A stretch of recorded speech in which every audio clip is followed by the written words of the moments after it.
بسم اللہ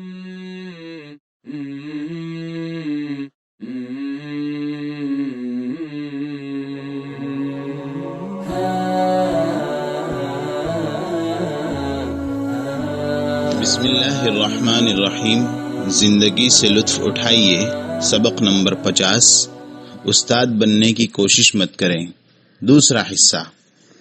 رسول اللہ صلی اللہ علیہ وسلم 1400 صحابہ کرام رضی اللہ عنہ اجمعین کے ساتھ عمرے کے لیے مکہ روانہ ہوئے۔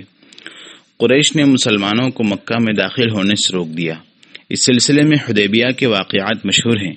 قریش مکہ اور مسلمانوں کے درمیان لمبی بات چیت کے بعد صلح پر اتفاق ہو گیا۔ قریش کی طرف سے صلح نامے پر سہیل بن عمرو نے دستخط کیے۔ رسول اللہ صلی اللہ علیہ وسلم نے سہیل بن عمرو سے جن شرطوں پر اتفاق کیا ان کی تفصیل اس طرح ہے۔ نمبر 1، مسلمان عمرے کیے بغیر الٹے پاؤں مدینہ لوٹ جائیں۔ نمبر 2، مکہ والوں میں سے جو اسلام قبول کر کے مدینہ ہجرت کرنا چاہے مسلمان اسے مدینے میں نہیں آنے دیں گے۔ نمبر 3، جو اسلام سے پھر کر مکہ والوں سے ملنا چاہے مسلمان اسے نہیں روکیں گے۔ ان شرطوں سے بظاہر یہی معلوم ہوتا تھا کہ مسلمان ہار گئے ہیں۔ قریش دراصل مسلمانوں کے اتنے بڑے لشکر سے ڈر رہے تھے۔ انہیں یقین تھا کہ مسلمان چاہیں تو مکہ فتح کر سکتے ہیں۔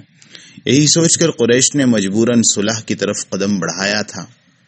انہوں نے کبھی خواب میں بھی یہ گمان نہیں کیا ہوگا کہ وہ ان شرطوں پر معاہدہ کرنے میں کامیاب ہو جائیں گے۔ معاہدے کی شرطیں صحابہ کرام کی اکثریت کو بھاری گزری۔ اعتراض کی مجال کسی کو نہیں تھی۔ مسلمانوں کی طرف سے صلح نامہ پر دستخط کرنے والی ہستی وہ تھی جس نے اپنی مرضی سے کبھی ایک لفظ بھی منہ سے نہیں نکالا تھا۔ اس موقع پر عمر رضی اللہ عنہ خاصے جذباتی نظر آ رہے تھے۔ ان سے صبر نہ ہوا تو ابوبکر رضی اللہ عنہ کے پاس دل کی بھڑاس نکالنے آ گئے، لیکن حکمت کا دامن ہاتھ سے نہیں چھوٹا۔ بات کی ابتدا ایسی اصولی باتوں سے کی جن سے کسی کو اختلاف نہیں ہو سکتا تھا۔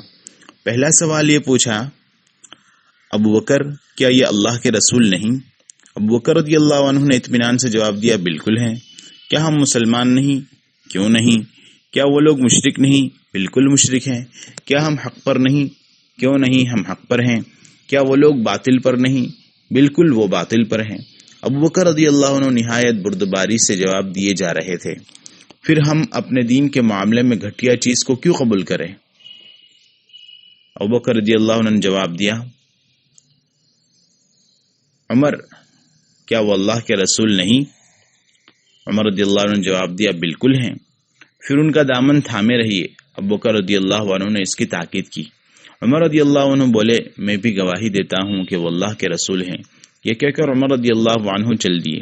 لاکھ صبر کیا لیکن سینے میں ابال اٹھتے تھے۔ وہ رسول اللہ صلی اللہ علیہ وسلم کے پاس چلے آئے۔ پوچھا، اے اللہ کے رسول، آپ اللہ کے رسول نہیں؟ فرمایا، کیوں نہیں؟ کیا ہم مسلمان نہیں؟ فرمایا، بالکل مسلمان ہیں۔ کیا وہ لوگ مشرک نہیں؟ فرمایا، کیوں نہیں، وہ مشرک ہیں۔ آپ صلی اللہ علیہ وسلم نے جواب دیا، پھر ہم اپنے دین کے معاملے میں گھٹیا چیز کو کیوں قبول کرتے ہیں؟ رسول اللہ صلی اللہ علیہ وسلم نے فرمایا، میں اللہ کا بندہ اور اس کا رسول ہوں۔ میں اس کے حکم کے خلاف نہیں کر سکتا، وہ مجھ کو کبھی ضائع نہیں کرے گا۔ عمر رضی اللہ عنہ یہ جواب سن کر خاموش ہو گئے۔ معاہدے کا لیٹر مکہ پہنچ گیا۔ مسلمان مدینہ لوٹ آئے۔ دن گزرتے رہے۔ قریش نے معاہدہ توڑ دیا اور نبی صلی اللہ علیہ وسلم کامیابی کے ساتھ مکہ میں داخل ہوئے اور اللہ کا محترم مکرم گھر بتوں کی ناپاکی سے پاک کیا۔ تب عمر رضی اللہ عنہ کو سمجھ میں آیا کہ معاہدے کی شرطوں پر ان کا اعتراض درست نہیں تھا۔ وہ کہا کرتے تھے، اس دن جو باتیں میرے منہ سے نکلی ان کے پکڑے جانے کے ڈر سے میں دیر تک روزے رکھتا، صدقہ کرتا، نوافل پڑھتا اور غلام آزاد کرتا رہا، یہاں تک کہ مجھے امید ہو گئی کہ اب بھلا ہوگا۔ عمر رضی اللہ عنہ کے انداز بیان کے کیا کہنے، اور رسول اللہ صلی اللہ علیہ وسلم کے سکھانے کے طریقے پر قربان جائیے۔ دونوں حضرات کے اس عمل سے ہم زیادہ سے زیادہ فائدہ کیسے اٹھا سکتے ہیں؟ مثلا آپ کا لڑکا قرآن کے حفظ پر زیادہ توجہ نہیں دیتا اور آپ چاہتے ہیں کہ اس کا شوق بڑھ جائے، تو اس سے بات کرتے وقت سب سے پہلے ان باتوں کا تذکرہ کریں جن پر آپ اور وہ دونوں متفق ہیں۔ کیا تم نہیں چاہتے کہ اللہ سے محبت کریں؟ کیا تم نہیں چاہتے کہ جنت میں بلند درجہ پاؤ؟ وہ یقیناً جواب میں کہے گا کیوں نہیں۔ اب مشورے کے انداز میں نصیحت کرے، تب اگر تم قرآن حفظ کرنے مسجد جایا کرو تو کیسا رہے گا؟ یوں ہم احساس دلائے بغیر لوگوں سے اپنی امیدیں پوری کرا سکتے ہیں۔